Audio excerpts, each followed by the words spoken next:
Şüvalan çimərliyində quşların kütləvi tələfatına rast gəlinib, sahil zolağı boyunca çox sayda quş cəsədləri aşkarlanıb. Quşların kütləvi tələfatına nə səbəb ola bilər?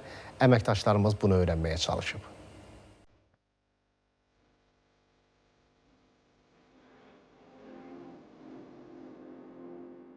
Şüvalan çimərliyində adətən quşların uçduğu bu sahildə indi başqa bir mənzərə hökm sürür. Sahil zolağı boyunca kütləvi şəkildə ölmüş quş cəsədləri var. Yaxından baxdıqda isə bu quşların qağayı olduğunu görürük. Hansı səbəbdən öldükləri isə məlum deyil.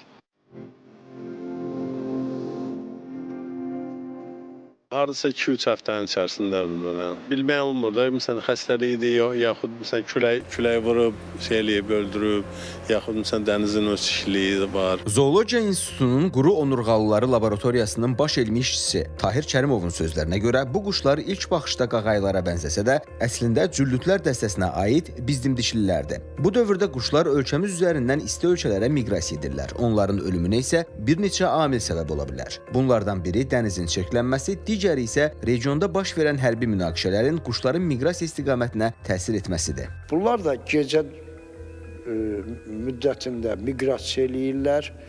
Bunların deməli gecə miqrasiya eləyəndə ola bilsin ki, oturduqları, düşdükləri ərazi neft işlənməsi və hansı bir texnikadan, ya məişət tullantısından tökülən bir ərazi olub. Elə cəmdəklərin üzərində əlamətlər də göstərir ki, haradasa xaricən bunlar çirklənməyə məruz qalıb. Ola bilsin ki, İran ərazisindən bizim ərazimizə keçəndə orada radiasiya da ala bilərlər. Məsələ ilə bağlı Qida Təhlükəsizliyi Agentliyindən bildirildi ki, quşların ölümü ilə bağlı aidiyyatı qurumlarla birlikdə araşdırmalara başlanılıb. Onlardan nümunələr götürülüb. İlkin məlumata görə quşların ölüm səbəbi hər hansı xəstəliklə əlaqəli deyil. Əkbər Əlizadə, Rahil Bəhlulzadə, Əhməd Məmmədov, ATV Xəbər.